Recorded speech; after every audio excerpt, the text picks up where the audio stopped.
Welcome to the Blue Collar Barbarians podcast, brought to you by the Blue Collar Barbarians Network. We are back with another hitter moving into 2024, and I am very excited to introduce you guys to another savage. As you know, we've been building the network with Barbarians in the career field, like my boy Noe here.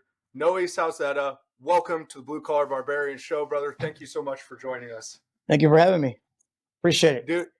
Dude, I heard about you from our guest, Brandon Alonso, episode 2, Creating Your Own Path, for those that are wondering. And Brando spoke very, very, very highly of you and said that you're a killer, that you're just crushing life. And I said, well, we need to get him on the show and chat then. So this has been a long time coming, dude. Yeah. I can't thank you enough. So let's dive right in here, dude, because it's going to be 2024 when people are listening to this. Let's hit them in the head. Tell us about yourself. Well, I'm a concrete superintendent for J2 Wimstead, San Diego, California. Local 619 Carpenters Union. Been in there about 18 years now in the Carpenters Union. Father of many children, 8 kids, 8 kids to be exact. 8 kids, bro. Yes, sir. 8 kids. Yeah. Yes, sir. And to be honest with you, I'm a hardworking man. Just nonstop, daily. Besides my career job, I have a little flip business that I started, and that's been passion of mine for a couple of years. I really didn't get too crazy into it at the beginning, just small things, but now it's been a little more heavy into it now. That's badass. So let's back up for a second. 8 kids, man. God is good to you. Yeah, blessings, man.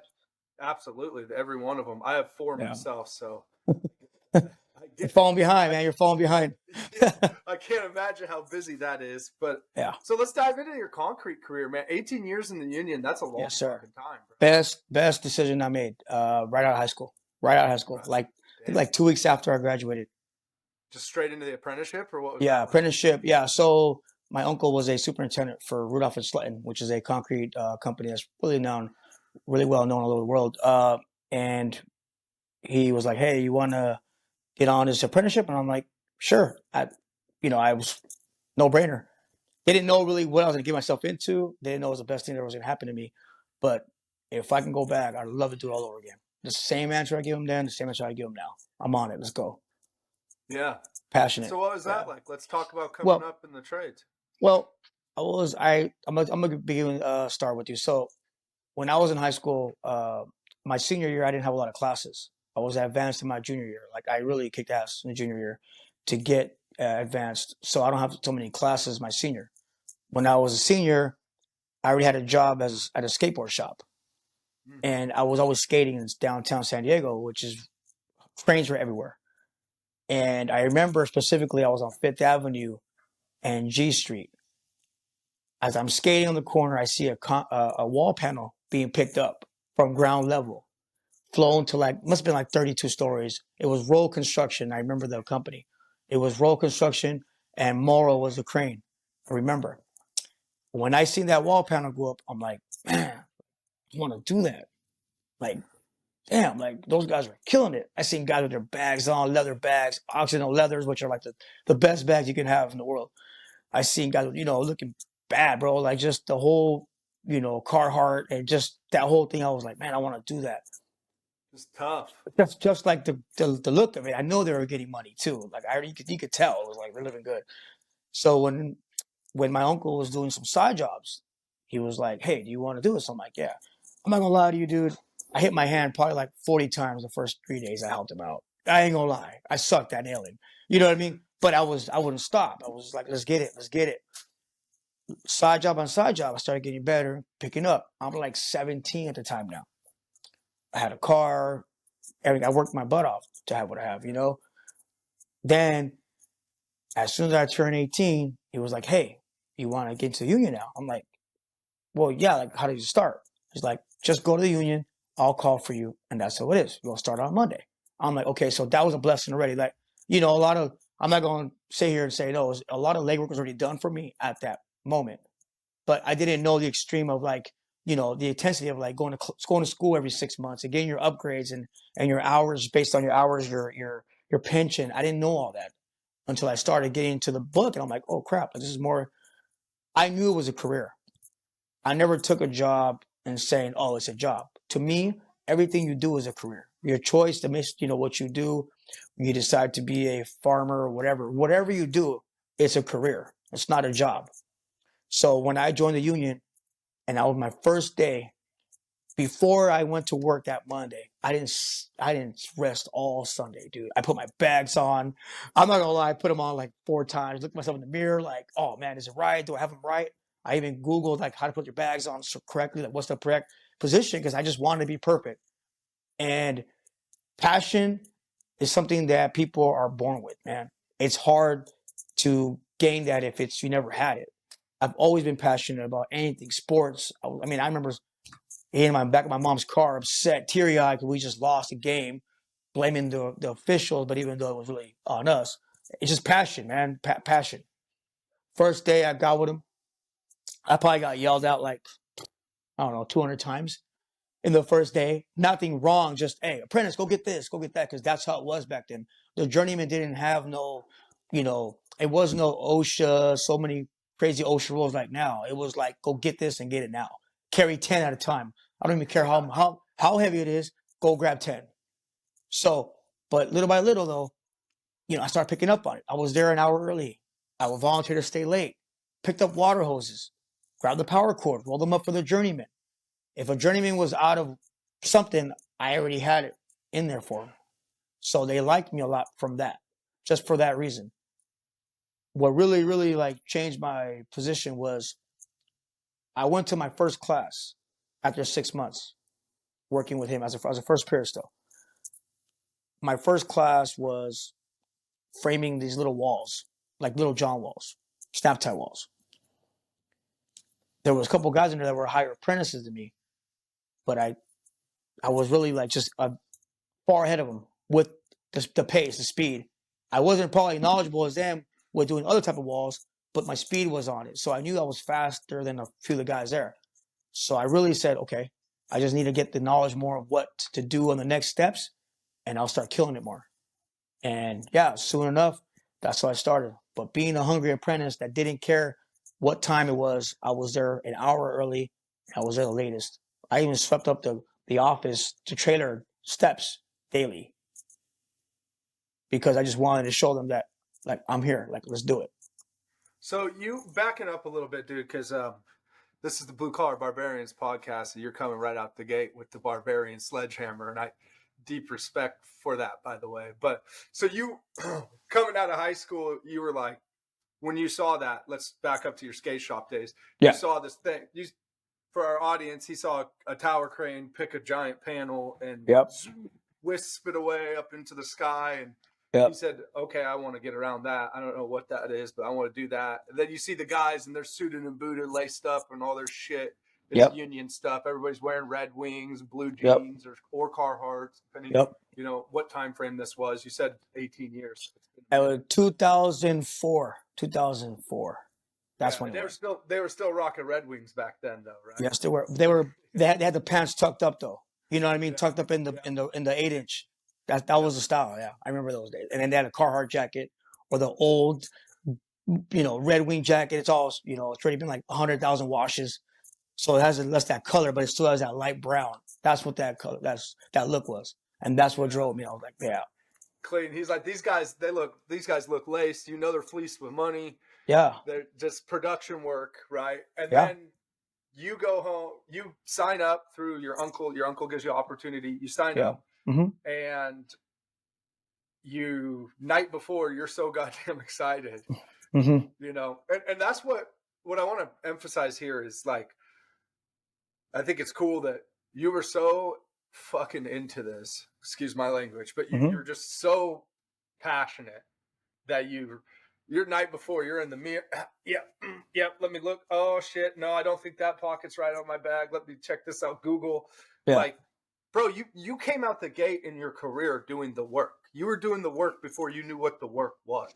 Right? On presentation, like, that mindset right there for our audience. Like, listen here, if you are new to this trade, if you are new to a company, like, hear this right now. that mindset right there about taking 20 minutes before the interview kind of attitude, right? Like 20 minutes of prep. You've heard this phrase, I'm sure. 20 minutes of prep put you miles apart for your.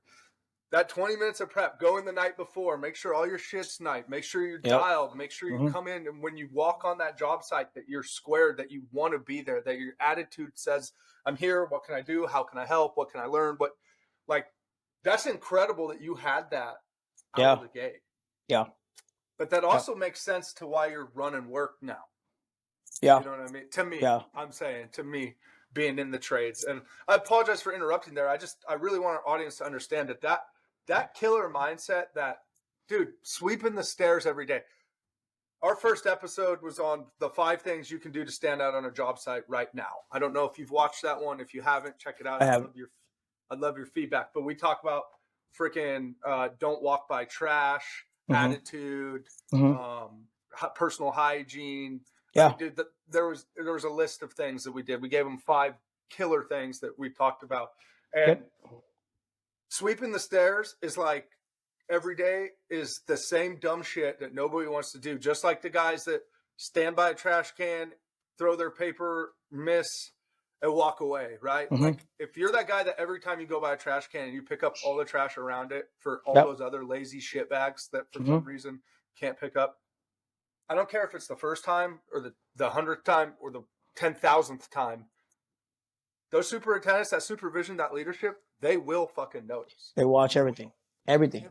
Maybe say anything. They might not pat you on the back, but they're going to take note and be like, that dude, there's something different about him. Yep. So sweeping the steps, that's just like picking up the trash. That's that little bit better than everybody around you. Moving with some gumption in your bones, with a little bit of a purpose, a snap. Let's go.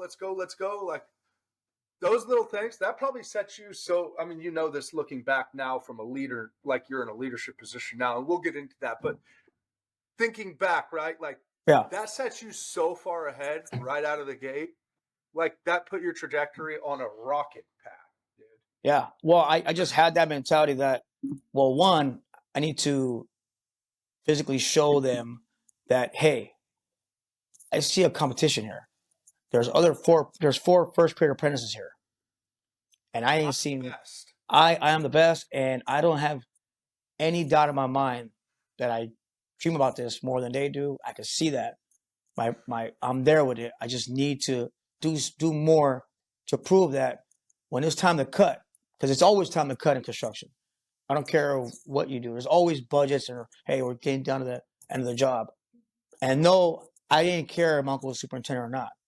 He was not my uncle there. He was not. He was harder on me than anybody else. But believe it or not, I always told everybody, like, I don't care. Like, I'm going to do this, and no one's going to beat me. Like I said, being there an hour early, the latest, even worrying about, hey, did I roll that power cord up right? Like those things in my mind were like always like, I'm trying to watch all the journeymen and see what their habits are and what I can grab from each journeyman. So I try to work with as many journeymen as I can on that first 6 months. And it worked out to my benefit. Yeah, you killed it. Yeah. Absolutely crushed it. I could tell that about you just in the little bit of conversation we've had.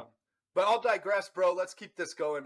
Just because we got a lot of story to cover with you. Yes, sir. But that mindset, folks, just to double tap, that mindset right there. If you're new in the game, or I don't care if you're 10 years in the game, if you're new to a company, you're in a fucking plateau, that do something 1% better than everybody else on the job site. Just 1%, it will watch you pick up your tempo and your momentum. So, Noe, getting into it more. So you're going through, let's get into like year 3 of apprenticeship. What's that looking like? Okay, year 3. I'll go into year 2 to year 3 where they meet. Yeah. My uncle and I were getting done with the casino. We did a casino expansion. We're driving to downtown, and then we passed by a high-rise again because it wasn't a high-rise I did. And I looked at him. My uncle was like, oh, I know that. That's my buddy, Mike Samudio. And I go, okay. I'm like, he's like, do you want to do that? I'm like, yeah. Like, I want to do a high-rise. Like, are we doing that? He goes, no, we don't do high-rises. We only do casinos, and we're a GC. I'm like, okay, well, are you okay if I wasn't sure. Like, are you okay if I go with these guys and sign up with them? He goes, dude, I'll make a phone call right now. Well, this is where it got great, right? He goes, I'll make a phone call for you right now. Calls him right there. Answers the phone. He goes, yeah, I'm right here at the job site. Go to 6th Avenue, downtown, close to where I seen that panel being picked up, across the corner. Nostalgia at its finest. Yes. And I met Mike Samudio, and which was my mentor and my brother for 18 years. I met my brother Larry Roman Jr. there, which was like a brother to me, which he just passed away not long ago. Met him there. Man, dude, that was like my brother for 18 years. And, God bless his soul. Met him there. And since that day, the foot never got off the gas. Since that day. I was a third period apprentice. And he was the top of the game. My mentor was. He was a general foreman. But he was a superintendent already, being labeled as one. Met him there. We clicked. Third period apprentice. I was running the shoring, which is like, I know it doesn't sound like a big thing to people that are like a deck foreman, but as a third period apprentice, running shoring was like winning the lotto to me. Like having to tell running shoring, which is like, oh my God, like you're running shoring, but to the third period apprentice is like I said, the lotto. Well, it was to me.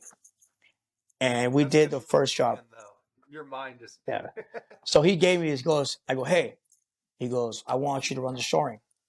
After we clicked, I go, okay. I'm not gonna lie to you. I probably didn't eat lunch break good for the first 3 months because I was like, okay, like I need to do this while they're on break.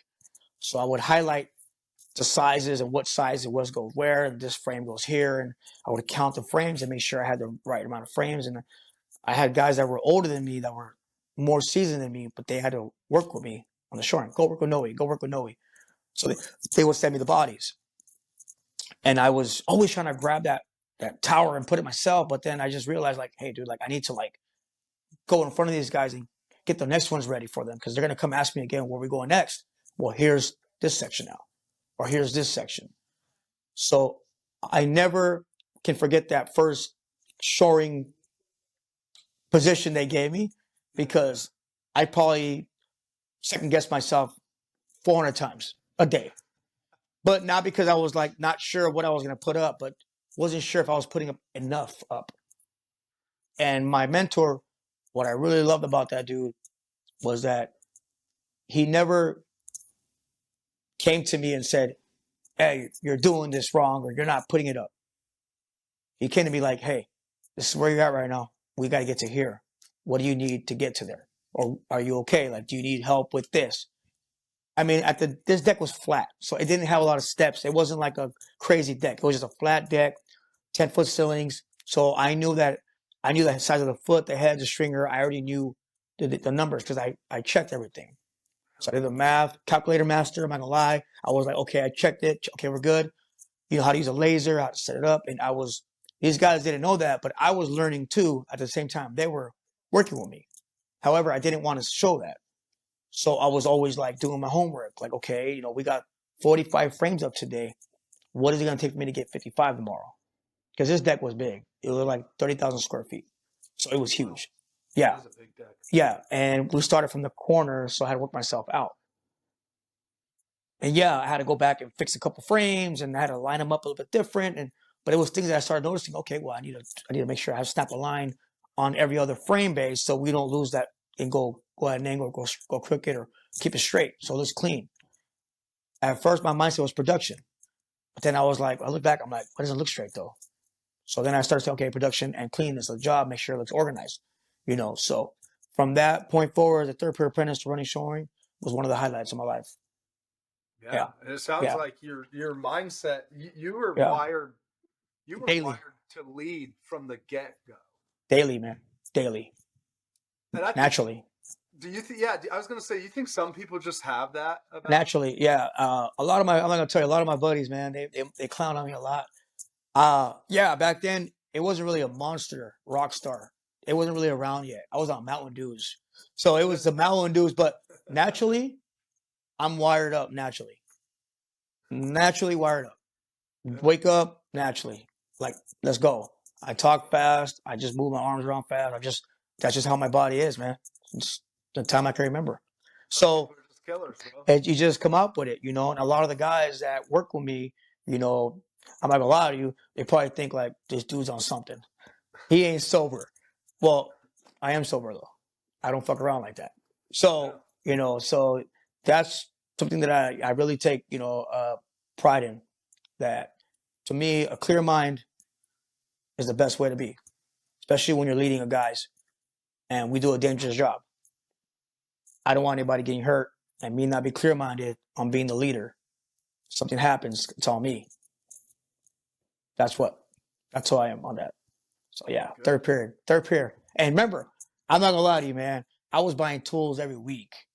I didn't want no. I'm not gonna lie to you, man. My checks were like, okay, so I'm gonna buy like, you know, pliers this week. Like even though I already have some, I just wanted another set in my little box, man. Like I had octane leather bags, bro. Like I had the straps.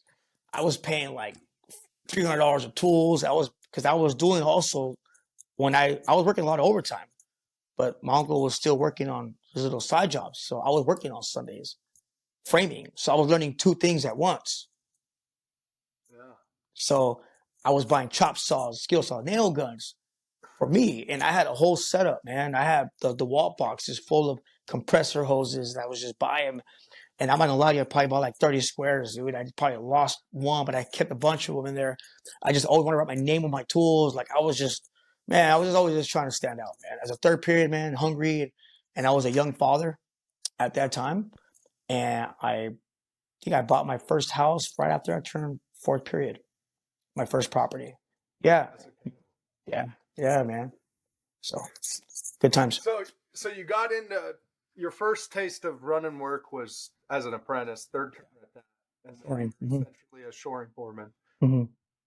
That's badass. And then so you obviously you crushed that job, right? Okay, yeah.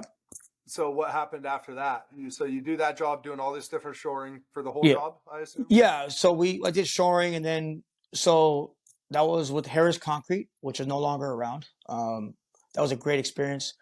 So me and my mentor Larry, his name is Junior, going Larry. We never stopped working together with that point. And Larry and I would ride together.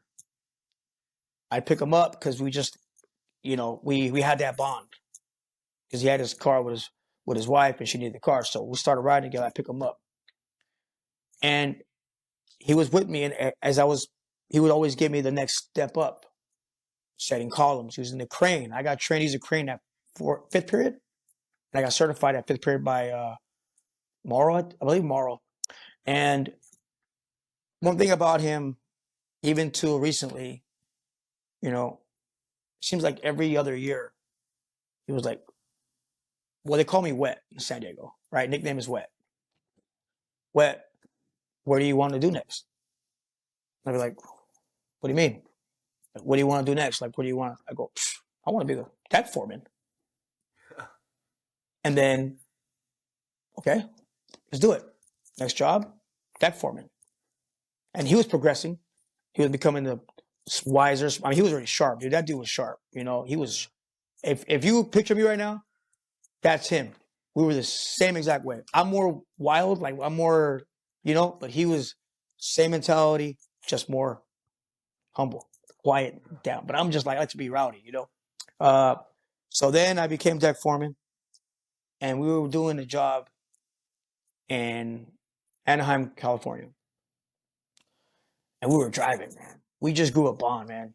3 in the morning drives to LA and Anaheim, to coming home at 9 o'clock at night, getting back up at 3. Let's go.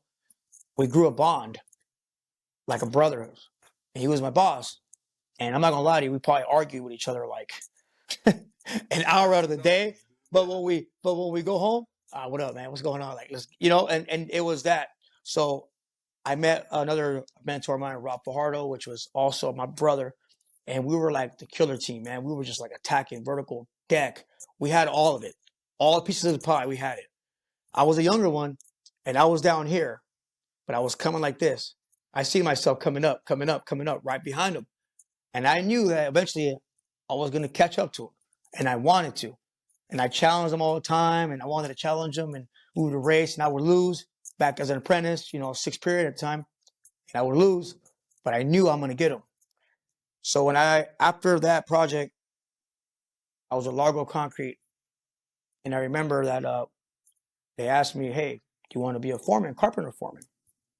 And I said, no, I don't want to be a carpenter foreman. I'm not ready for that. And then the next day they asked me again. And the reason why I told them I wasn't ready for that was because I didn't feel it was sincere what they were asking me. The other superintendent that was me, Larry, and the other superintendent. I didn't like the way he was asking about it. And that's the only one I've ever felt like that about. We finished that job, and Larry asked me, like, what do you want to do? I said, I want to run vertical. I want to set walls. I want to get the walls. Because I was able to set vertical quick, deck, all that sheet, everything. Like, it was just repetitive to me. It was, let's go. So I ran vertical for him. Did another job together. Driving home, late night from LA. What do you want to do? Honestly, I want to be a general foreman. Oh, yeah. And I became a general foreman, man. I was a general foreman for like 5 years. 5 years. And what year was this? Into your... It was probably, I was like journeyed out already. So it was probably like 2013. Nice. 2013. So I was banking hours, man. Like, I was banking hours, just working. If it was overtime, dude, I don't even care if it was an hour, 2 hours. To me, an hour or 2 hours overtime, that was an extra bill being paid or some overtime to fix my house up more. Or that's the way I always thought about it. But not only that, though, like, I wanted that overtime so that I could stay and fly material with the crane, whether it be me and Larry or me and Rob or one of my guys. So the next day, when the guys came in, they didn't ask me for nothing because they already fed for the day, or at least half the day already. And then I'm still feeding them during the day. And I would get passionate about some days I would get 28 columns set, 25, 26. And when I didn't get those, I get like upset at myself. Driving home, hearing music, like, okay, like what did I do wrong? Or what did I not do right? Like, what did I not set myself up right? Sometimes you work with guys that they go there, do their 8 hours, they don't care. That's everywhere. That's everywhere, right? So I told myself, okay, so I need to surround myself with the crew that cares as much as I do, or at least half of it as I do. But I need to prepare myself to work with guys that aren't going to care and find a way to get the best out of them and the most out of them to help me get the goals that I need to get. So what you did there is you took a moment, reflected, you realized that you need to surround yourself with killers if you want to be a killer. Because your environment is everything. Like, let's be real. This comes down to that attitude thing, but environment certainly helps. And then on top of that, you realize that your job is to figure out how to get to know your crew in a way that makes them most effective. So that would be learning strengths and weaknesses, right? Yep, exactly. What people's interests are and are not.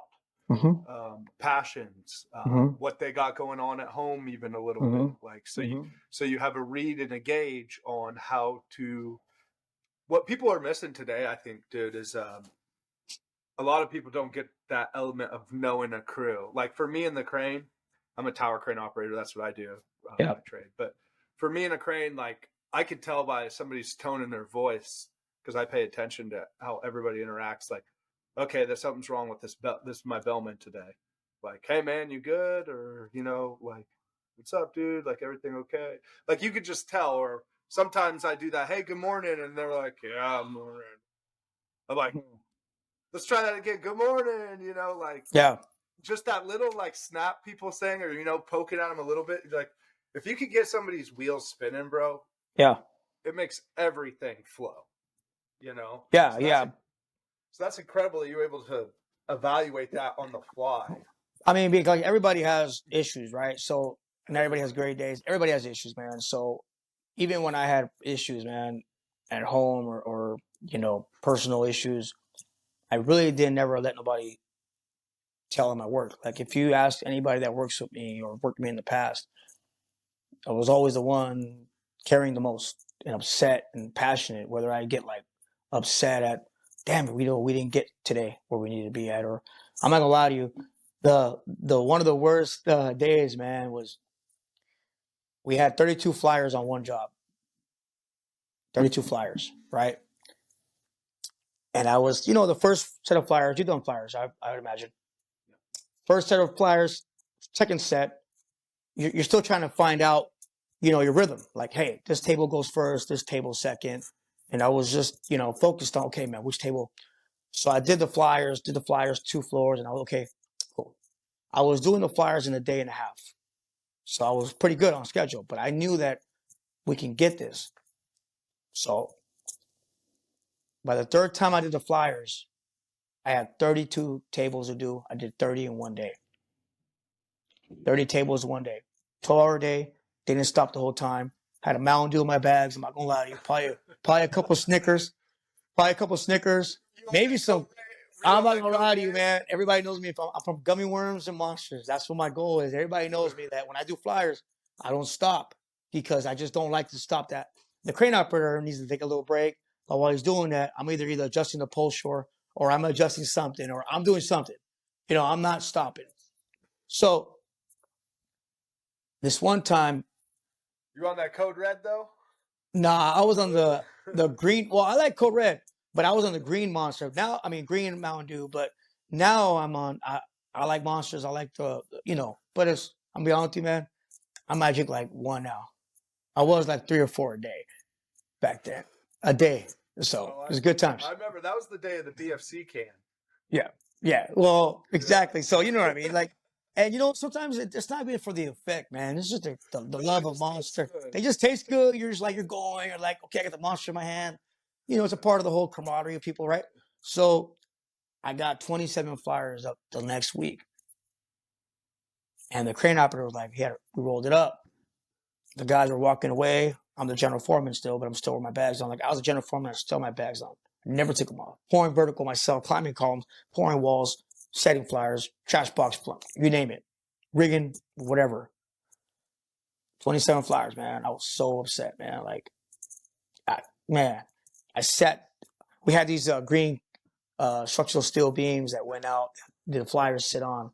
And I'm sitting on that shit. I'm not gonna lie, on the outside. I got my yo-yo on. I'm just like sitting there. I'm just like, fuck. The whole time. What the fuck? What did I do? And I just realized, like, shit, like 27 flyers is fuck. But for me, it's not it. It's not it. Fuck that. And I'm up top, and I'm on like level 11, I think, at the time, or 12. Looking down, I see the crew going home, walking through the street with their lunchboxes and shit. The only one there with me is Rob. He's like on the other side of the vertical, and he's like, "What up?" I'm like, "Damn, Rob, fuck." And Larry was superintendent, so he was in the office, always ahead of us, like getting ahead of us. And he would always call me like, "How you looking?" On the radio, like, "What up?" I'm like, "Larry, I don't want to talk right now, man. Give me a second. Turn my radio off." And I would sit there, man. I'm out live like 10 minutes, man. I sat there. And I was upset. And the crane operator was up there still. And he was like, my radio was on real low. So I could hear him calling me. And I'm like, "What's up?" He goes, "What's wrong? You sick?" I go, "Nah, man. I'm just upset right now." And he goes, "What's wrong, man?" I'm like, "Man, I want these 32 up." He goes, "Look, dude, I know what you need to do on the next one. And I'm going to help you." I'm like, "All right. Thanks. Like, cool. Let's do it." As an operator, okay? Because we build a relationship up there. You guys are up there. We're down here. We might not get along all the time, or we might get cranky. You might be cranky. Yeah, we're all like, let's moment to moment, right? And he told me, he goes, "I know exactly what you need to do to get those 32. I'm like, "All right."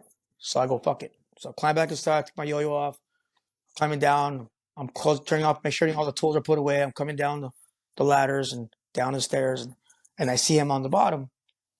And he goes, "You're doing a great job, dude. Like, you're killing it.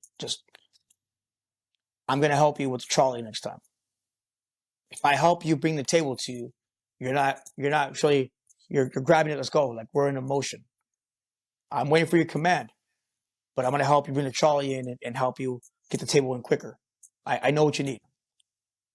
Because I'm running around with the radio, and I'm the one grabbing, setting them and just putting on layout and getting to height and checking the height. Let's get. Unhooking it, the taglines, hooking up. I'm doing that. I have a couple guys with me, but I'm controlling the radio the whole time, so I'm not stopping with it. He goes, that's where today we failed. I think that you were on the radio, you were trying to trolley, getting perfectly in line, but if you let me bring it into you, then we can start, getting quicker on it. You got 5 more to set. You would have had another hour, you'd be done. Yeah. Remember, the 7 o'clock rule is in downtown in some spots where you're at. 7 o'clock, shut off. Like, you cannot swing. You got to be down by 7. So it was like 6:58 when that happened. So the next time we did flyers again, I knew it was coming. So I talked to him in the morning, like, hey, are we doing? Yeah, we're good. Okay, let's go. Believe it or not, yeah, we got 32. But I took that. It took me to have that like breakdown that day for him to see it, to call me on the radio, to talk to me downstairs by the gate and what I was doing wrong. And at first I took it like shit. Like I never heard anybody really tell me like, hey dude, like I need to help you because you can't do it alone. That's what he was talking about. And that's how, from that point, it was just, let's go. 32, 32, 32. Nonstop. Up the building until we finished. Which is incredible. Yeah. There's a lot of flyers. Perimeter flyers with the Sea Academy. Because you built a team. You had a yes. team. Yes, I had a team. Guys. Yes. There's a lot that. Oh, yeah, there's more to it. I know this from being in the seat, right? Yeah. But like you earned that guy's respect. You got the operator.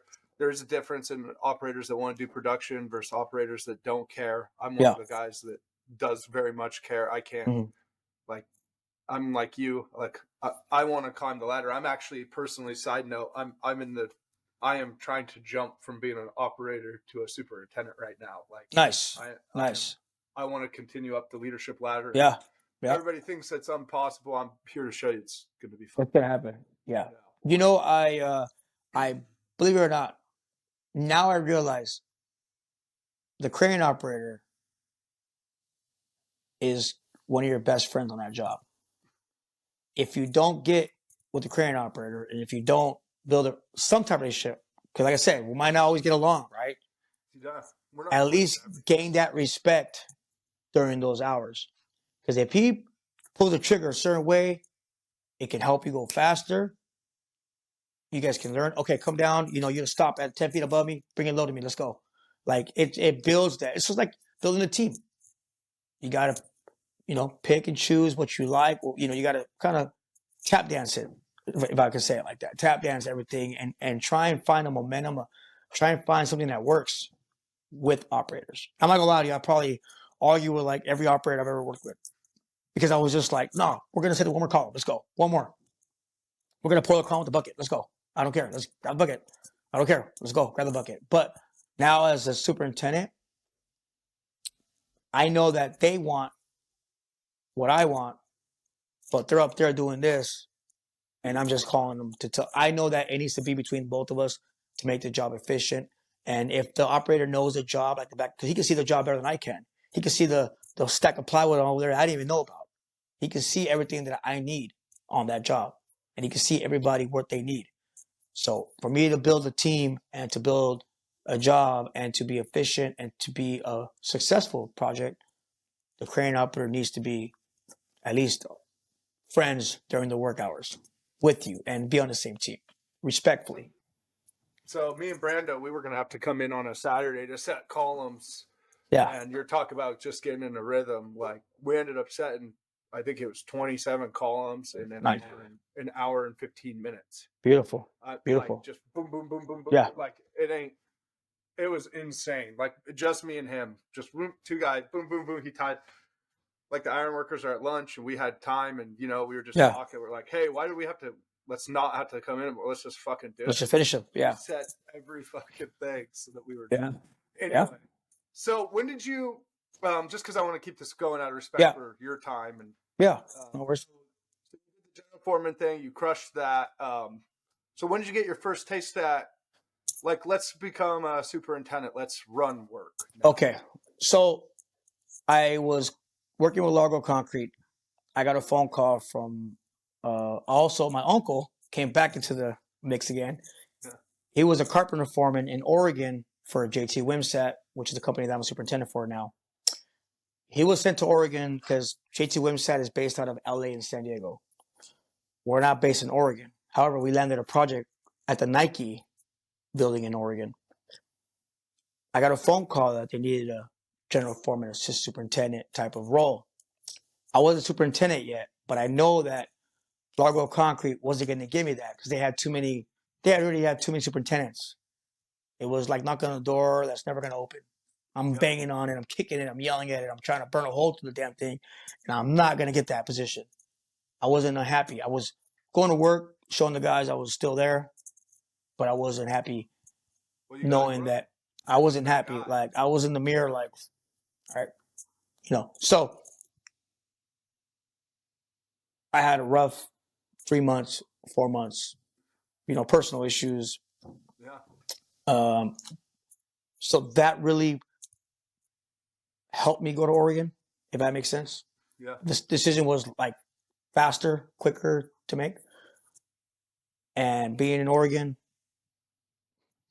changed my life forever. And I never forget Oregon. And I don't even care how miserable the weather was. I ain't gonna lie to you. I've never seen so much rain in my damn life, dude. Or even, dude, and even driving in Oregon was like, fuck. I've never been out of California. Never. Like, I've been to like Mexico and shit, but nothing like that, right? Yeah. So I drove to Oregon and I brought a crew with me. 18-hour drive, San Diego? Yeah, 18 hours, some shit like that. I didn't stop once, man. I fucking drove straight. And I had my buddy with me next door. But before that, before I left to Oregon, I'm a family man, right? I'm at my house. My mom had a little party for me, like a little thing.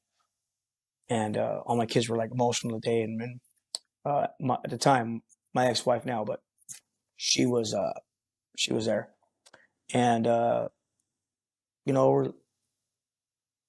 I'm getting ready to leave, and I'm like, I'm leaving for a couple reasons. One, I want to attack. Like, I felt like it was like a new, here I am.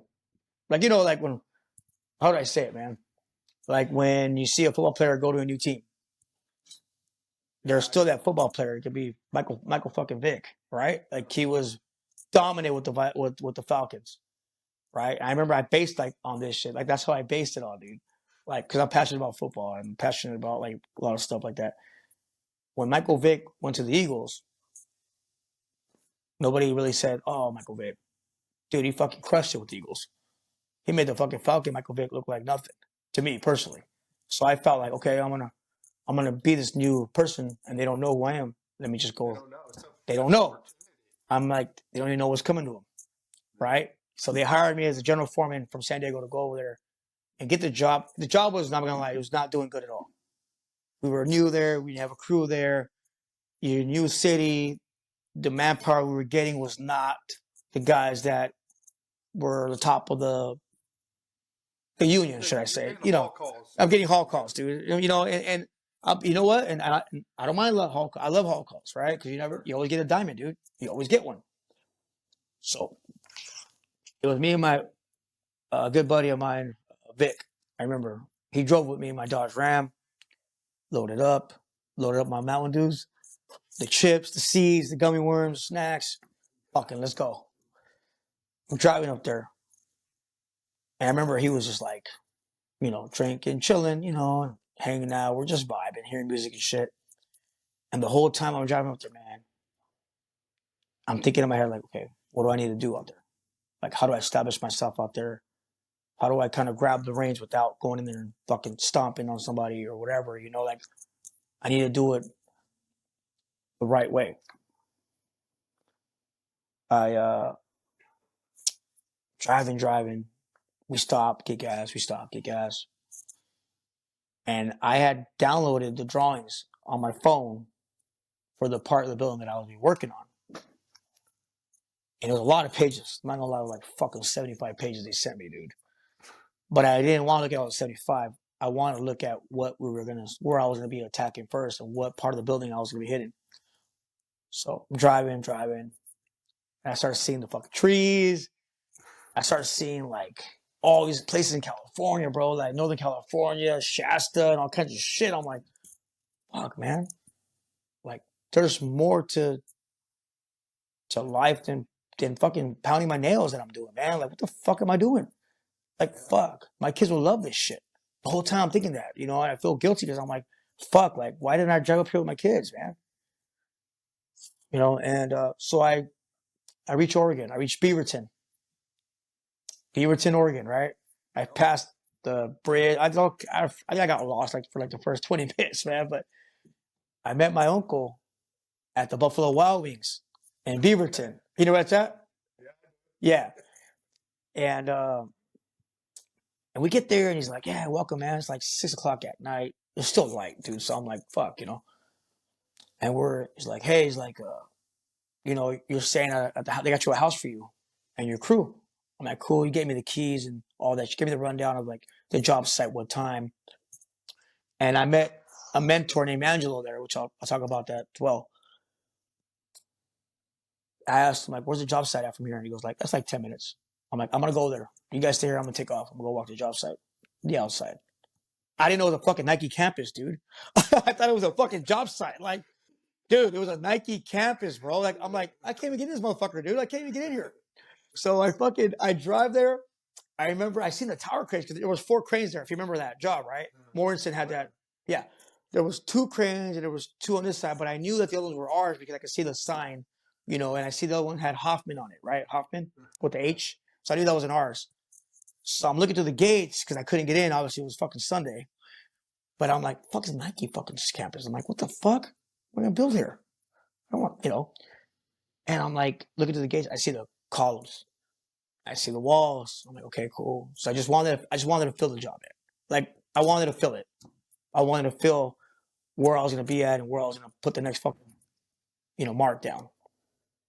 So again, went home that night, ate up, good, got my stuff ready, my clothes lined out, and I was ready for the next fucking day. And I got there. It took me like a week, 2 weeks, to start picking up shit, eliminating manpower I didn't need, just going fast. And I started getting, I remember we had meetings and I met a good friend of mine, Time from Oregon, worked with Swinnerton for a while.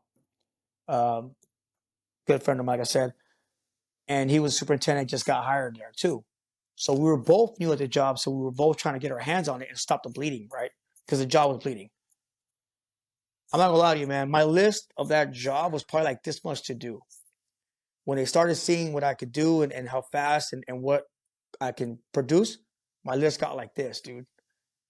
And I'm not gonna lie, I loved it, man.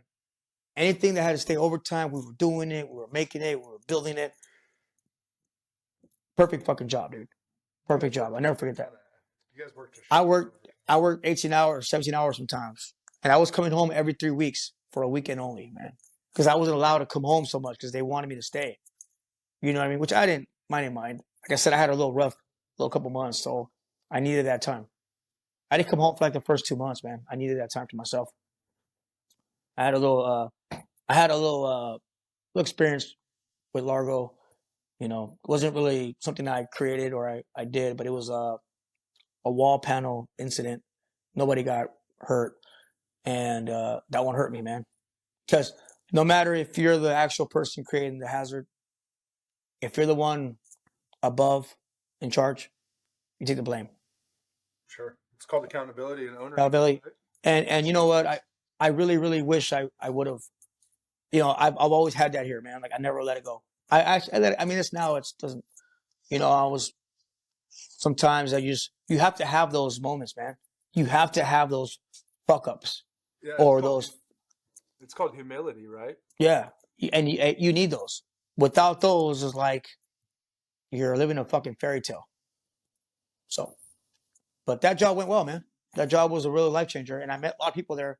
And I'm still friends with Brandon. I met him there, and I met Angelo Sposetto there. Good dude, like one of my brothers, man. Man, stories about him will go on for hours if I had to tell them. But from that project, I went to Berkeley. I did a high rise in Berkeley, And me and Larry got this close. Fast forward. Went to was in San Diego working with JT Wimsat. Time was doing, mass timber. Yep. I got a degree in mass timber. Time was started a new company. He goes, Noe, he goes, I want to bring you on with this new company. It's called Kinstol, Mass Timber Solutions. I go, okay. I'm like, what is it? He goes, Mass Timber, man. It's a new thing coming out. I'm like, okay, hell yeah. I'm like, I've done high rises. I've done park structure. I've done this. But let's do it. I'm on it. Traveled to San Jose. Traveled to all Seattle. Went to, a couple places. More San Jose, the Bay Area, because that's where the mass timber is pretty much the best. The more right now where they're doing it at. Google and YouTube's doing it. As a superintendent. The minute that I was hired as a superintendent, man, I must have like fucking turned over like 100 times in my bed that night, man. Like, fuck. That was probably, besides my kids being born, man, that was the most important day of my life as a superintendent. Yeah, I made it. And sometimes, still to this day, like just right now, I got off of work.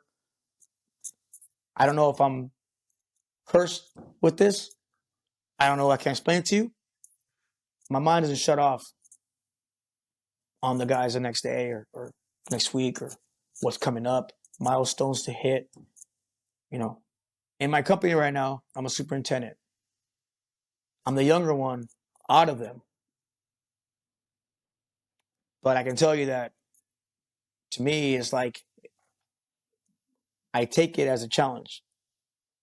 We're on the same team, but I challenge it. Everybody. I have to. I have to be better than what I was last year.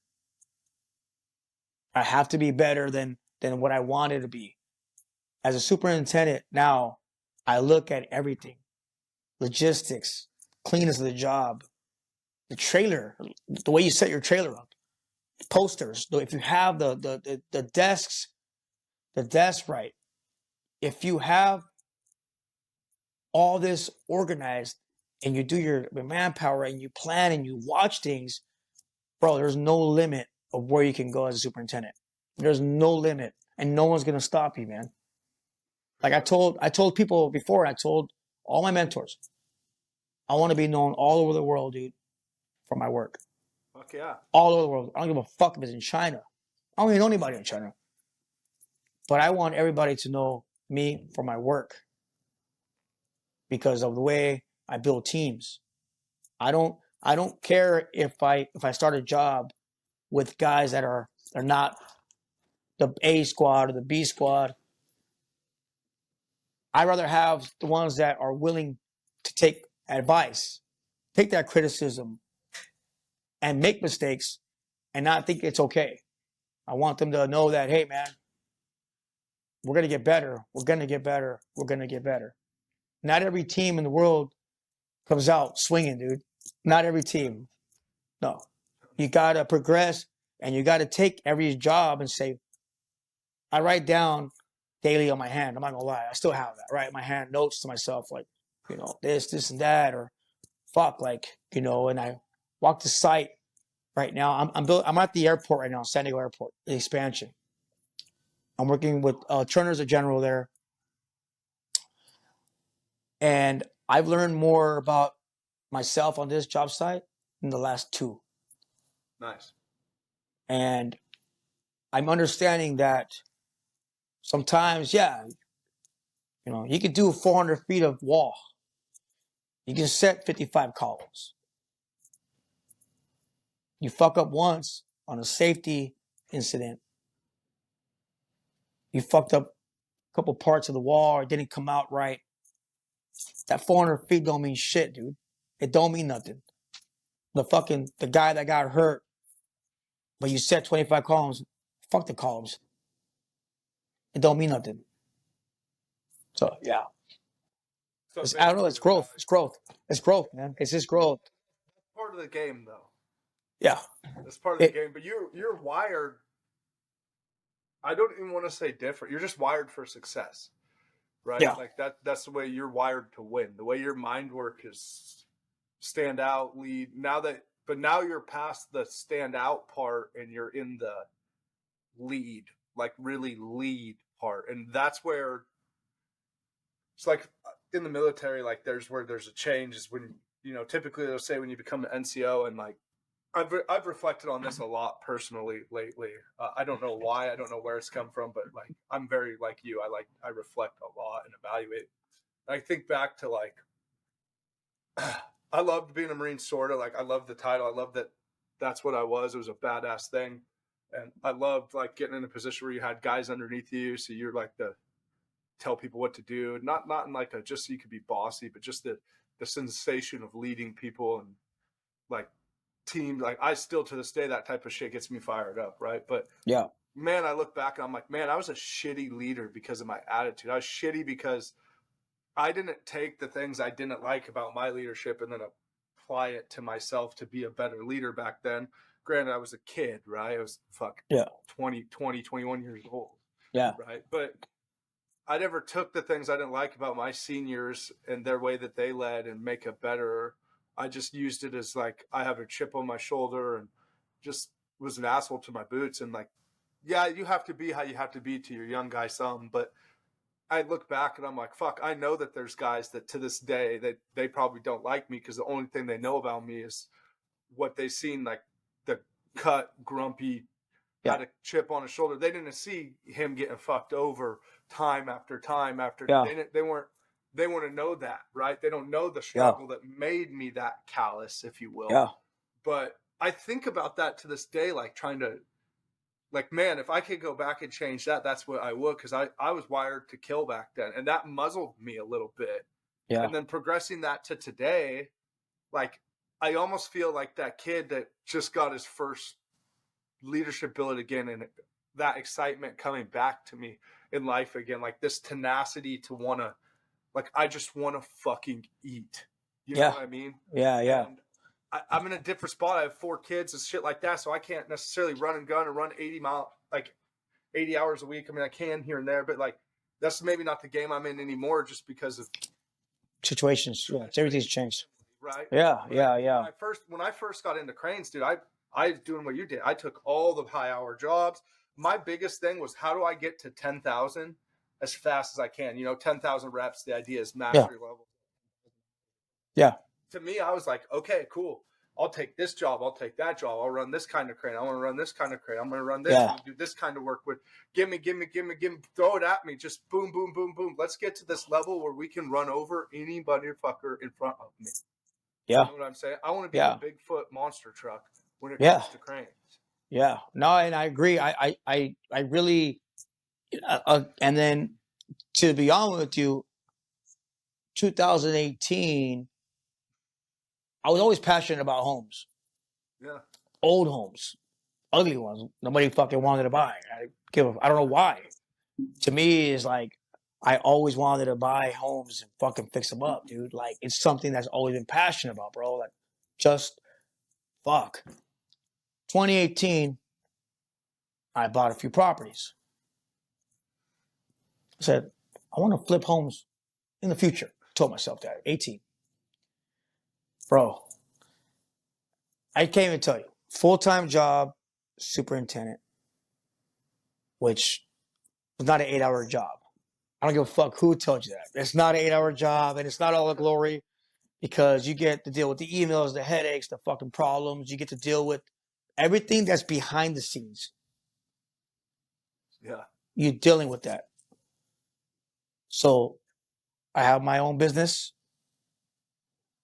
flipping homes. When I go from my job site to a flip, I'm down a little bit more on the tempo, but I'm just visualizing the house. People. What are they going to think when they walk in? What do they want to see? So that's helped me. It's helped me like kind of like tone down a little bit during the day. Yeah, it's like a 16-hour day, 17 hours sometimes. But it's nothing when you're trying to get to where, you have a goal in your mind that you want to get to. And I don't want to work for myself. I'm not going to be a full-time flipper. Like, that's not what I'm doing it for. It's like a hobby. Yeah, you make money, you do, right? You flip, make money. But at my goal is to have a house for each of my kids. That is my goal, and it's gonna happen. Hell yeah, it is. It's not even a question. I know it's gonna happen, but that's the goal. That's what I'm striving for at the moment. And to be honest with you, to be the best superintendent, man, California, LA, anywhere. Like I really, really want to do it, man. And I study and I play scenarios in my head. I walk the job, like I said, and I just fucking play. It's like a fucking slow mo. It's like a video in slow mo to me sometimes. Like I'm just watching like things. I'm just like, okay, fucking trying to visualize what's gonna come and how it's gonna be. You know, like I said, I'm doing one of the biggest projects right now at the airport, but I'm knowing that this job right here is gonna prepare me for the next big one, and the next big one, and the next big one. I'm only gonna get better. I think that I think that I think it all stemmed, like I said, I was young, man. I a couple of hard times that I've had, you know what I mean, like everybody. When the market crashed, like, you know, didn't lose a home, but I was a part of something that was kind of like that. Still paying for the price of it to this day. You know, like it never really. I see people lose their homes. I see people go through it. I was fortunate to keep working. I'm not gonna lie to you, right? But a couple times there, and then when I was young, I was 12 years old, man. I was running around doing stupid shit, and my grandmother straightened me out, you know. And I lived with her since 12 to like 18, 19 years old. And she actually molded me, dude. Like she took care of us all our lives. But when I lived with my grandma, dude, like never was the same again. Just went to 180. And not even with spankings or none of that shit, dude. Just the words. Just the words, man. And you know, that just it. Yeah, yeah. Like she was like, yeah, Learning how to manifest, to realizing that yeah, you can and that yeah, you are, right? I know that sounds silly saying that out loud. yeah, It's fucking important that you know, like, I can do this. I can achieve my fucking goals. yeah, I can achieve my dreams. I am worthy. I am okay to forgive myself for being a yeah. fucking idiot when I was younger. I am Dude, capable. I am strong. Like you, this it's might crazy. sound corny. I started doing this create the belief is like a mantra I have when I'm in the Okay. gym, when I'm doing that. Like it's creating the belief within yourself that whatever fucking task I set out for, I can. And that's earned, right? You got to Yeah, create that in your mind before you can attain it. I believe that fully. Like you have to see it, you have to know it, you have like, so one thing I started doing when I started realizing like how important this is because nobody taught me this. Like this is something I figured out as an adult. I wrote like on these little sticky notes I put on the mirror for my daughter. I am beautiful. I am smart. Like things like that. And I told her, my little 7-year-old Avery, I hmm, said, hey, I want you to read these every morning to yourself when you brush your teeth, when you're in, when you come through my bathroom.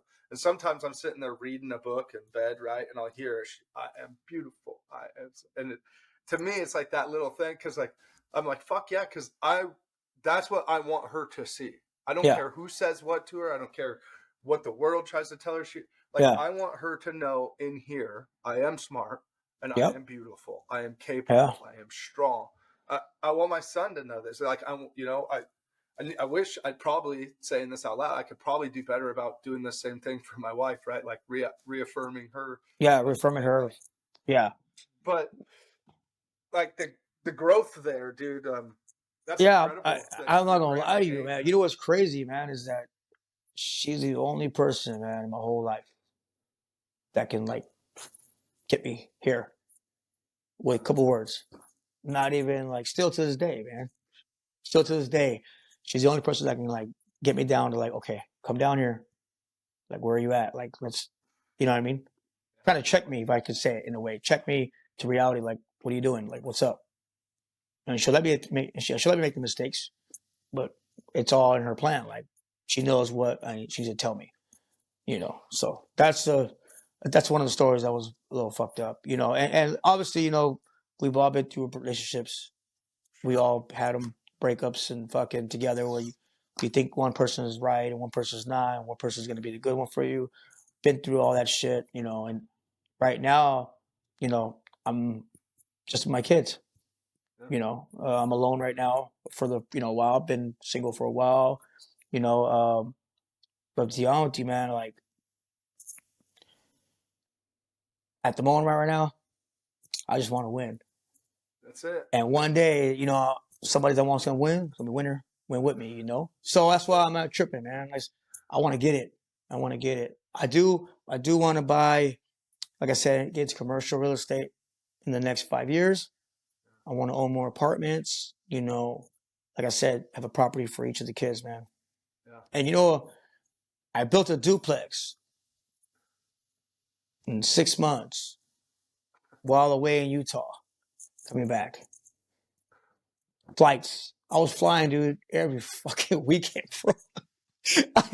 Bro, I swear to God, I ain't gonna lie. Some of them flights to Utah was fucked up, man. Them snow flights, yeah, that shit. You're like, you know, holding your fucking ass, like, God damn it, dude, I'm gonna crash. I swear to God, it's gonna crash. Fucking Richie Valens type shit, man. I don't want to go through this type of shit, you know.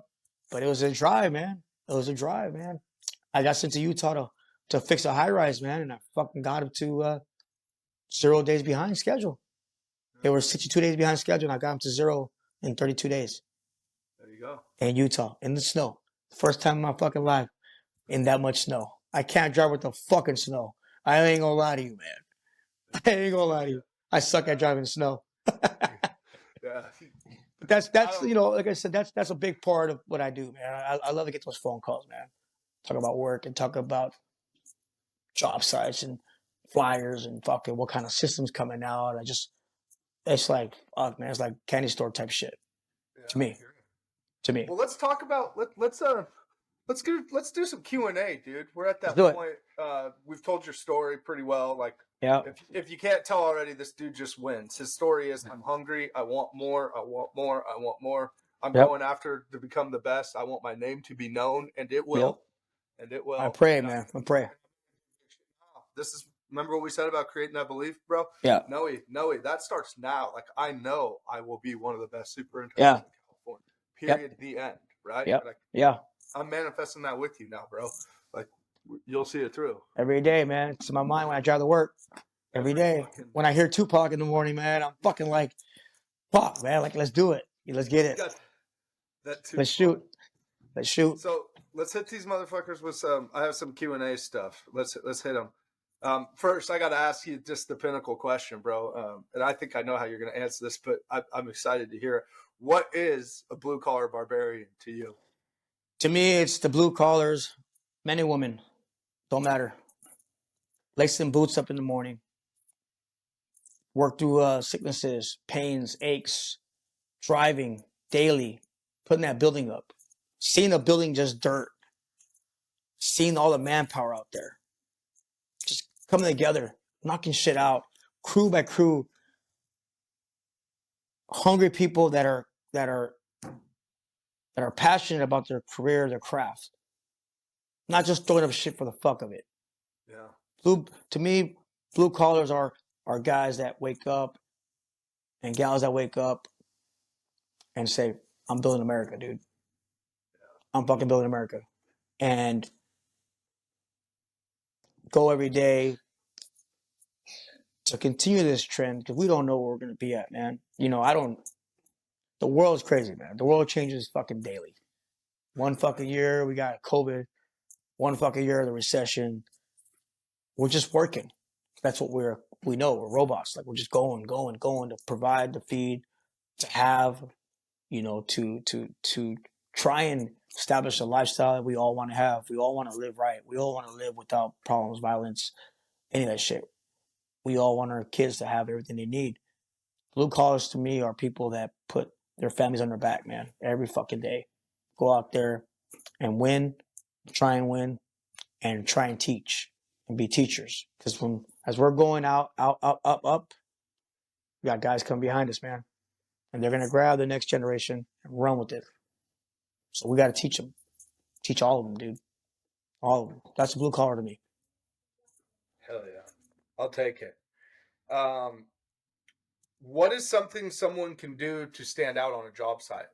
Like, I know you're probably the terrible person to ask about this. Yeah, well, I'm going to be honest with you. Okay. I was guilty of, for a lot of years, not teaching. right? Because I was just go mode. If you're not with me, dude, get the fuck out of my way. That was the couple of years of like mentality, right? Until I had to get a reality check that it's not the way you're supposed to be. You're gonna be as a leader, you need to set that. I think to me, as an apprentice, I'll do it, and I'll do it in two ways: apprentice and a journeyman. Okay. As an apprentice, if an apprentice comes and asks me, boss, hey, even a Dollar Tree notepad, dude, will stand out to me. And writing down daily what the fuck you did that day. What are we short on? Without me telling the apprentice, hey man, how many boxes of nails do we have? Even though I already looked through it and I know what the fuck we have in the Conics because I ordered the motherfucker. Right? Yeah. I want them to know that what would they do if I didn't order any nails? I didn't order material, lumber, formwork. I didn't order any of that shit. They have no job. They get sent home, right? No crane, no power to the crane. What do? You're going home. Someone apprentice that stands out, that takes the extra step to ask questions, to inventory, to, hey boss, I looked at we got 10 cases of water left, dude. Like, we need to get some more water. Fuck, I'd be like, holy shit, he cares. Somebody cares. That right there to me, even an apprentice that comes to work with his bags set up correctly because they took the time to fucking go home and set them up, not come to work and just fucking put them on and say, fuck it, I'm here, let's do it. That doesn't matter to me. I want the guys to stand out that I know that are little 19-year-olds, 20-year-olds. They might have a kid already. They might came from addiction. They might be fucking homeless. They might fucking been abused, verbally. All that shit right there, bro, builds passion, builds character. And I want people that are going to give me, boss, I'm devoted, let's do this shit. I'm with you. Let's ride. Yeah. That to me stands out as an apprentice. Right? Journeyman. Now, I think that the problem that I have with a lot of journeymen is that it's kind of like, I'm 18 years old, Dad. Don't tell me shit. Fuck off. That's most of the mentalities, man. And I'm like, what the fuck you mean? You're still living in my fucking house, right? No, what I'm saying is a journeyman carpenter to me, a journeyman labor, journeyman, whatever you want to call yourself, right? Labor carpenter, power driver, whatever. We're always going to learn more, dude. I'm still learning, manage Procores and building a schedule. It's just an ongoing learning because there's always new programs coming out or new designs or just, to me, a journeyman carpenter stands out the most are the guys that know that they're not a foreman, but they have hey, give me a few guys, let me do that. Let me lighten the load on your plate, Noe. Give me a piece of the pie. Guys that I walk to the job and I see them not always nailing that 2x4 or putting up a panel or nailing a beam side up or whatever we're doing, but explaining to the apprentice, like, do this, nail this, and this is why you do that. Or you didn't let them go build that fucking block out. Yeah, it might take them fucking a couple hours because they suck still. They're not really good there yet. Maybe they're not ready to form some shit by themselves, but let them fucking get that. A journeyman carpenter that stands out to me will be the ones that know that they have a duty out there. Yeah. It's to teach and to expand and be a part of my team that I want to be. I want to build. Oh yeah. I don't want the guys that, oh my God, I'm a know-it-all. I got it. I don't give a fuck about that shit. I don't care. I'm gonna be honest with you, dude. There's something about me. My bags are in my office. The minute I get one that's smart ass, I go get them. Swear to God. And I don't even like talk shit. I just go get them, back to the office. I got my bags, man. I got my bags in my office. And that's how I handle that situation. And that's how I get the best of them, dude. And I have a good journeyman crew. I have a great couple of journeymen on my crew right now. And I'm building a crew. Like I said, I'm building a crew right now as we speak. And I have a foreman, labor foreman that I've known for 18 years. I don't have a general foreman right now. I don't really need one on this project. But the next project, I will get one. Whether I have to mold one, choose one, go through 5 and make one. But the one that I make, I'm going to make sure that he understands that it's not his job to fucking be the one nailing that shit down or flying that trash box. Like, if the crew comes tomorrow and they don't have the material that they need to get going at 7 a.m., you're fucking up. We got to feed them, dude. We got to feed them. They need, let's get them an extra bundle of 2x4s because they're going to be nailing some handrail on the other side. Let's get them an extra bundle of plywood because they're going to sheet the other side tomorrow. Feed them. Understand the building and what you're building, dude. Don't just come to the job site and be like, oh, it's a high rise. Cool. No. What floors are the most hardest floors to do? Which floors change? Where do this and that start? Where do you put the safety platforms? Where are you putting the trash boxes at? Where are you putting your yard at? What's the most important part of a job of a high rise to you as a crane operator? Like, what's the most important part that you see that needs to be organized daily for you to be efficient? Thank you. So understanding a laydown, even spraying out the fucking ground, dude.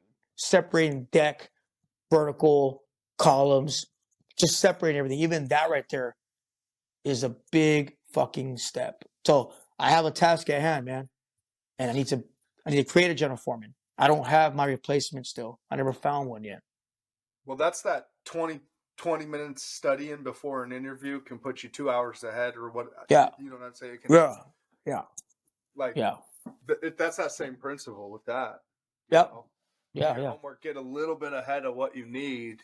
Yeah. And then your organizational skills. And then, like, a lot of the time your crew will fill in the gaps and feed themselves. And then I mean, it's like, just yeah. focus on Yeah. that. Yeah, like, you know, and I'm up for the challenge, dude, to create a general foreman. Like, I want to build one, dude, but I want to find one that's passionate, right? I don't want to have to like keep. And I don't mind doing the homework with him and being there late with him. Like, hey, dude, stay here in the office with me and study his fucking drawings, dude. You can tell somebody to study drawings, they're gonna sit there and get sleepy looking at the fucking drawings. But if you're trying to like tell them, hey, exactly, right? So look at this shit. Don't overwhelm them. Just give them floor by floor. Hey, look at dude, next floor, you got these beams coming up. Transfer deck, you got this coming up. You got these walls change sizes. Have you thought about this? You know, that's my next project is a high rise, which I'm fucking itching to get to, man. Itching. I'm fucking itching, bro. I got some ideas on some flyers I want to do, man. And I'm fucking ready to do them, dude. I'm ready. Downtown San Diego. So from I'm going to ask you this next question. I want to keep rolling here. Yep. And I want you to answer this from a leadership perspective, not a hand. Okay. Mm-hmm. How can people turn their past into a success story? Don't dwell on it. Don't dwell so much on it. I feel like a lot of guys, they get down themselves and it affects them mentally. Like I said, mentally, you got to be on point, right? If you don't pay attention to something, you can have an accident. Especially you could die in a second. Seen it happen, right?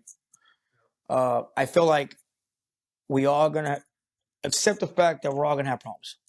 Accept the fact that next month you're gonna get sick. Accept the fact that you might relapse. You know, if you have an addiction, right? If you drink or you whatever you do in your personal, accept the fact that you're gonna go through those things, dude. Like you're gonna go through them, no matter what. But as a plan, how you come out of that shit is to tell you who you are, and if you're growing. So that's how I take that. That's how I take that right there. No, that's beautifully said. And then 3 things someone can do to immediately change the game and become more valuable as an employee. Give me 3 things that a guy can do to immediately change the way that they're perceived and become an asset, essentially. Accountability. I like that. Hell yeah. Accountability. Yeah. Passion. Passion. I think passion is contagious. I tell people this. I don't think they understand. Like, passion is contagious, dude.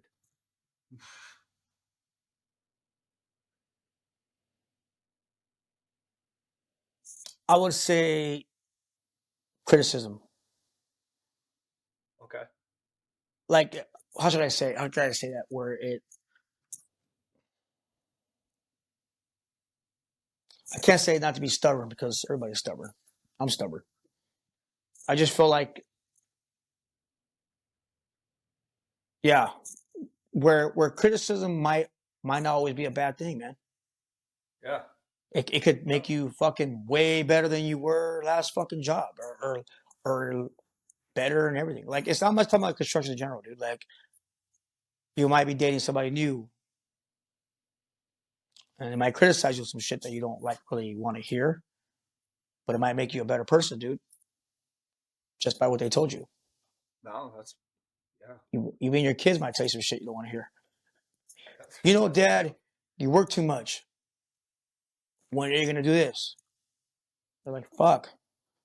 I didn't think about that. Just maybe taking some other sides of seeing the other side of the coin, dude. What I mean. That's what I mean. Yeah. And then my last question for you, Noe. Favorite Tupac song? Let's go. Hearts of Men. Hearts of Men. And Pain. Okay. I know those words. I know every fucking word in this song. Hearts of Men was when he just got out of jail. Felt like when I went to Oregon, even though I wasn't in jail, but I felt like I just fucking broke out and fucking let the tiger out on him, dude. You know? So that was one. Pain is a song that was on Above the Rim soundtrack. And he talks about so much shit on that song, dude. And to be honest with you, that song was like my childhood fucking. I mean, I can name the artist. I can name a bunch of songs, right? I got like 100,000 songs in my head. But Tupac Pain was like, that was it. Like, when I die, that's just playing at my fucking funeral, dude. I don't give a fuck. It's playing at my funeral. But let me tell you one thing that I really, really wanted to tell you, man. When Brandon reached out to me, I never really heard. I heard a podcast. I watched Drink Champs. You know Drink Champs? Yep. I watch Drink Champs all the time. I like to watch interviews a lot. Tupac interviews, fucking people, Egyptian shit. I'm passionate about pyramids, dude. Fucking like, I'm gonna go to Egypt like fucking 1 year. Like these next years, I'm going to Egypt. I don't give a fuck. I'm gonna make it there. I'm gonna ask for a week. And I never miss work, dude. But I'm gonna ask for a week off, or I'm gonna fucking smash the job out quicker and then get that extra little time. So when he told me about this podcast, and he told me what it was about, beyond my wildest dreams, dude, did I ever think that people really appreciate or see people growing? Like, yeah, we post on Instagram, we post on Facebook, we post, your friends know what you're doing, and it's cool when somebody tells you, damn, you're doing good, keep it up. But sometimes you got so much to say, dude, that you want to like speak it. Like it's in here. You just want to fucking like yell it out, dude, like on a fucking microphone or say some shit so that it reaches people because you never know. Like you want to know, is there people like me out there? Am I the only motherfucker out in the world like this that's fucking cursed with this shit that I can't get it the fuck out of me, dude? It's a monster. It's a monster, dude. Like, so I'm fucking happy and like beyond appreciative that you guys thought of me, dude, because it feels better that I'm bringing this out and talking about it. I got a lot of brothers, man, in the field that I speak to a lot on a daily, like on some like things I did for people and teach guys.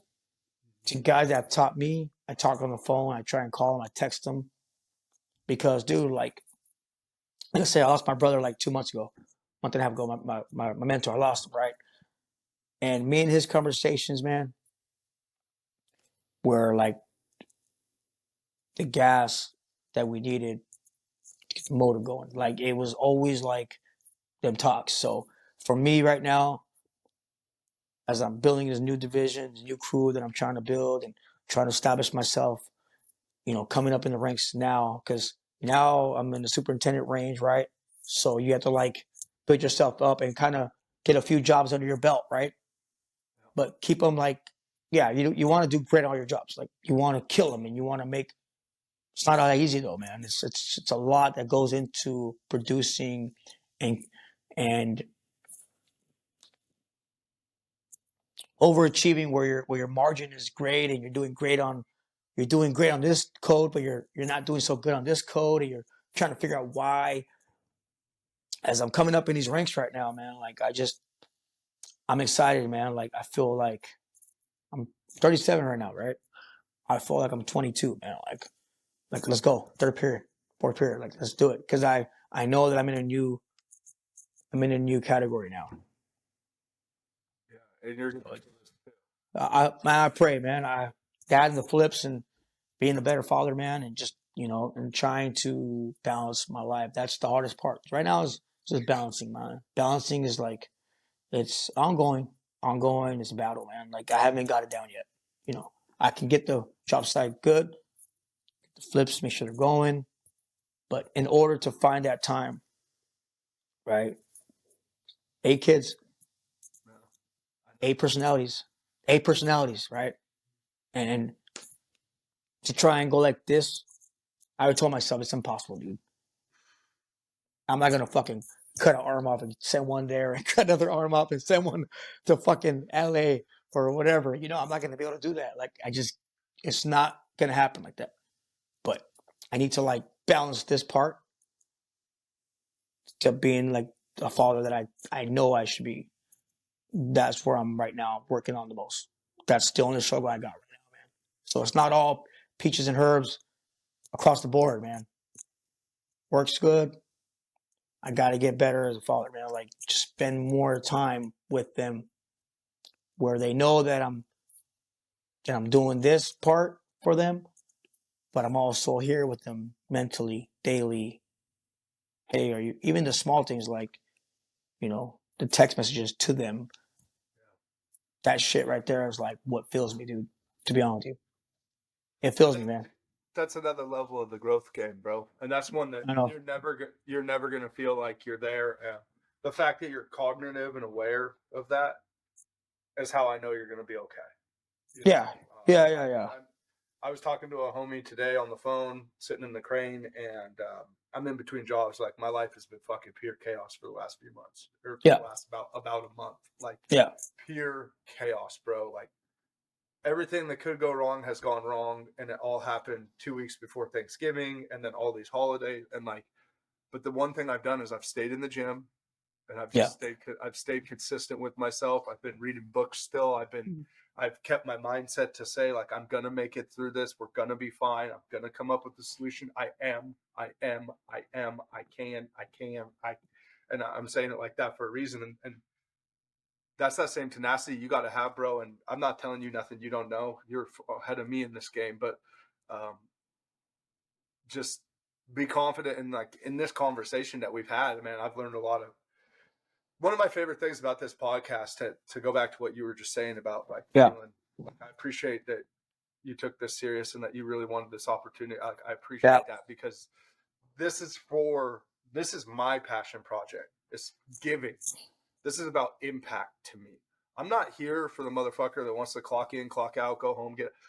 No, bro. I'm here for the guy that wants to learn how to get to 100 million. I'm here for yeah, the guy that wants to take his kids to Disneyland every fucking year if he wants to, or put his daughter on a cruise when or their kids in sports camp, or buy houses for all of their kids, or whether it's materialistic, whether it's personal. I'm here for the motherfuckers that want to crush life. I don't give a yeah, fuck about mediocre. I don't give a fuck about average. I, when I say that, I care about all of these people. I care. I'm a caring person. But I'm not here for that. I'm here for the people like you that want to go out and win. So to be able to bring somebody to the table that their entire career is get. Mm-hmm. I appreciate that you took the time to come and share that with our audience and with these people, because this guy right here, this barbarian that you can kind of see, Yeah. I'm becoming that so Yeah. that I can give. And my idea is impact. I don't have an ask. My ask is that you go live your best fucking life and you Yeah. win as big as you can, inspire other people to do the same, Yeah. and help every motherfucker that you can along the way. Help. Today, like I said, I was at work today, man, and honestly, I think I told like 2 people, 3 of the max, that I was doing the podcast. Right? I wasn't sure I wanted to tell anybody yet. I just wanted to fucking do it. Yeah. You know what I mean? But to be honest with you, man, like I was, before this thing started, I wrote down like, fuck it, I'm not gonna lie, I wrote down like 100 things to say, man, and I didn't really say any of them. I just said, you know what, I'm not gonna write this shit down. I'm just gonna fucking go to town, and where it'll come to my fucking mind and where I feel here, I'm just gonna say it, dude. So, but I honestly, I appreciate being on this fucking show and this podcast, and I really, really hope that we can do like another one. Yeah, I'll have you back on, dude. And I want to where I'm at then and see what, just to progress, right? And maybe by then you'll have fucking 5,000 trillion followers, dude. And we're both gonna be like, fuck, dude, remember when we fucking did that one and before 2024? That's what I want, dude. Like, I love people coming up behind me. I love people coming up with me. Like, let's fucking get it, bro. Like, I'm the type of guy that, man, I'm like, let's wake up, put that song on, start your fucking day right. Like, in your head, you have a song. Like, I'm not gonna lie. You know the Joker scene when he's walking down the stairs in the last movie? When he heard that rock and roll, that song, rock and roll, and the Joker. I hear that shit in my head when I'm walking the site, man. Like, I'm fucking like, I want everybody to know, like, not even with my words, man. Just when I'm walking, the way I'm thinking, looking, that he's on point, dude. And I ain't gonna fuck with him. That's why I got to get out of the sky, because nobody sees me. And they might see me Hey. that I can run the crane fast and do that, but nobody knows me. They don't get to hear this. The guys listening to this podcast, they all know that's a big, passionate motherfucker right there. Yeah. Well, welcome to the show. I'm articulate. I'm confident. I'm fucking a monster. I've created this being, this person. Like, I wasn't always like this, you know? Yeah. I got, like, you talk about growth. I'm trying to grow every fucking day. That's my goal. But being a superintendent is what you want to be, right? Yeah, I believe so. I just want to lead. I think ultimately I want to be a motivational speaker, and I want to go around and do leadership development. It's what I really want to do. I want to get around on a circuit where I'm building teams, kind of like what you're doing, but I want to go and speak to guys like you and get you fired up and help connect you with the other right people that you need underneath of you to, like, I want to bring you a list of savages that need work and you put them to work, right? And then and that's what the network piece of this is. So spoiler alert, people, the Blue Collar Barbarians Network, the people that bring you the podcast, there's something there. Yeah. You know, one thing that I wanted to say, man, before we end this right, is that the union, being union is a life changer in so many ways, dude. Like, union work, there's nothing else to me more, I would say, you build bonds, people, workers, brothers. You gain brothers that you might need, man, that you don't get from your immediate family.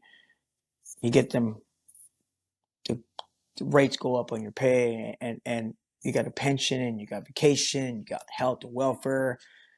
To me, a union carpenter is like being on Wall Street, dude. Like, you're gonna kill it, dude. Like, you're gonna do it. You're gonna grade. You're gonna succeed with the right tools, right? With the right tools, with the right mindset. I feel like need better leaders out there, bro. Yes, and yeah, you're right. But I'm saying, for anybody that's coming out of high school, man, like, I honestly, I would love one thing. Maybe in the next 2 years, I really want to. I'm a probably member. Don't get me wrong, right? But I don't go to the meetings a lot because I don't have the time. I'm be honest with you, man. Like, it's hard to go and get out, right? And I have a lot of friends that are BAs and they're business agents and they're head of the unions and stuff like that. I feel like the newest generation that's coming out of high school, man, needs a lot of more guidance. a lot of guidance right now, right? These kids nowadays, I don't know what it is. I don't know. Maybe I'm just speaking on things that I've seen. I feel like we need to get a group of barbarians, right? Yeah. And go to these high schools, man. And go to these high schools. Even go to the jails, man, and just speak, man, and get their attention. And there's a lot of work to go around for everybody, man. 100%. But first, we need to start believing that we can and winning at Yeah. scale.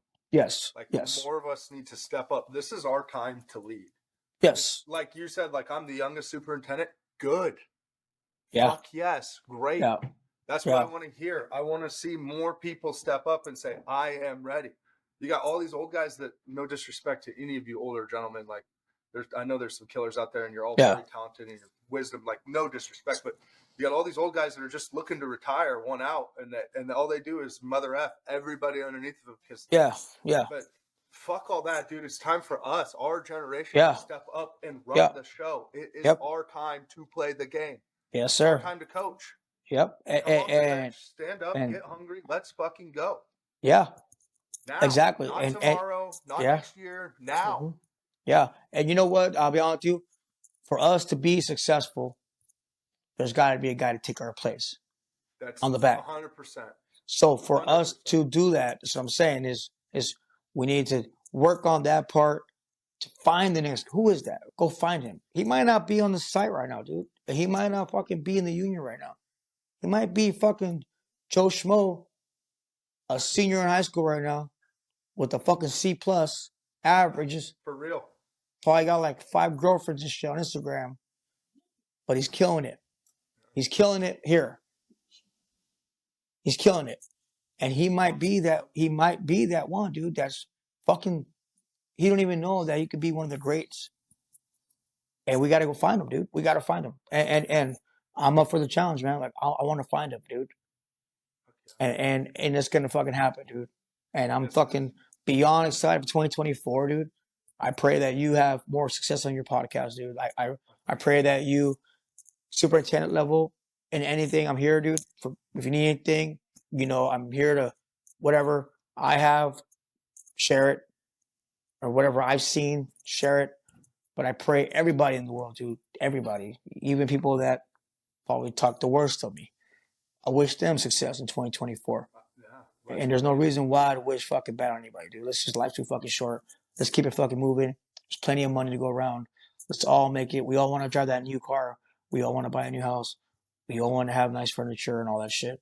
But beyond that, dude, like, we all want to win, but let's win with our families. Let's take care of people that are older, you know, and let's find the next generation, bro. We got to find them. Fuck yeah. You know. Well, on that note, this is the part where we're on our way out. Like I said, I really appreciate your time, dude. Yep. This was an incredible conversation. Do you have any quotes or any book suggestions or anything to sharpen the edge? You know what? I'm going to be honest with you. I probably have like 25. But I remember this quote that I remember, well, Tupac's quotes, right? Yeah, for sure. That works. Like when he said, I wonder if heaven got a ghetto on one of his songs.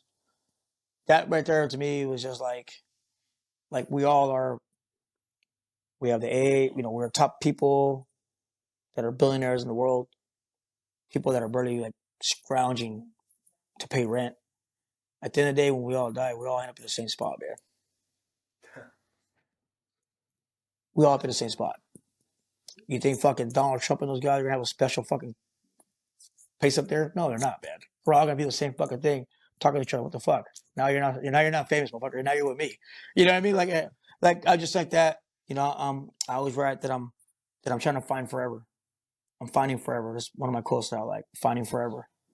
Like I'm always finding forever, man. I'm always finding forever. Like where's forever? Where's that at? Like when am I gonna find forever?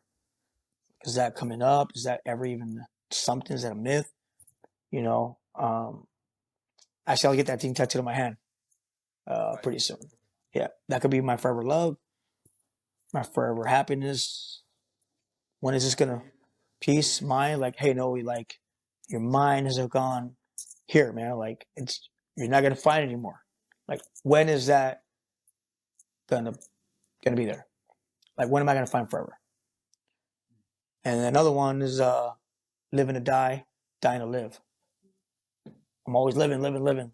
I just feel like time's. I know it's not time not running out on me, dude.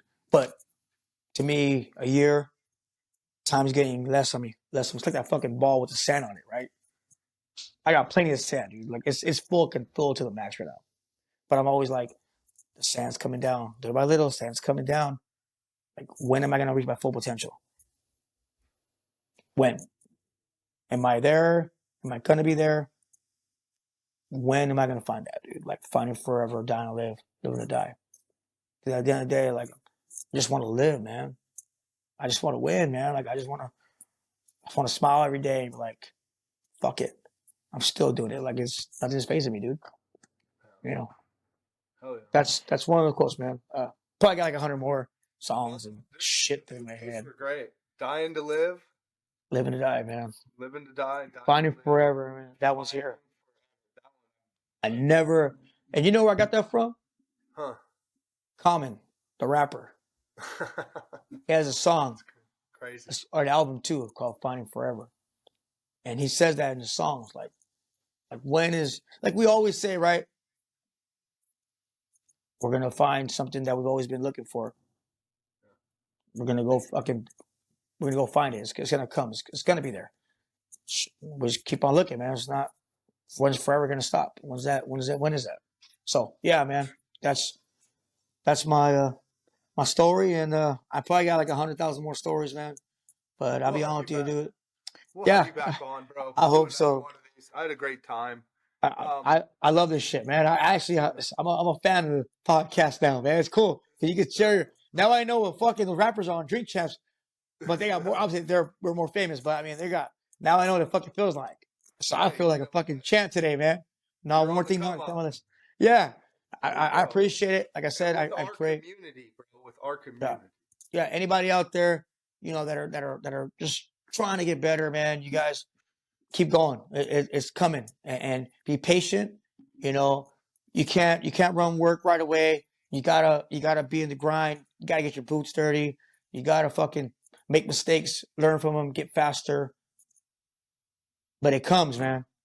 Life is a full circle, man, and it fucking comes at you, and it's gonna come, man. For anybody trying to get it, salute to everybody. Salute to people that fucking go out there and just get it, man. Let's just keep going. You know, we're a dying breed, and we're a dying breed, man. Last of the Mohicans. We are the last of the Mohicans. Dying breed, indeed. We are. Well, Noe, thank you so much for your time tonight, man. This has been incredible. I really, really appreciated it. And, dude, like I said, you're a treasure trove. We'll have you back on. We'll talk about that in a minute offline. And, Okay. yeah, this was a lot of fun. For our listeners, thank you so much for tuning in. Do me a favor. Go ahead and like, subscribe, follow along. Tag us in this on Instagram. Share it on YouTube. Just share it with somebody that needs to hear it. Share it with that guy that you know that's hungry. Share it with that person you know that doesn't think that they make sense even to themselves, because like legitimately they're just like Noe here, like they just want to go. Like, let's get it, folks. So please like, subscribe, share everywhere you listen. And thank you so much for being here. And we'll see you on the next one.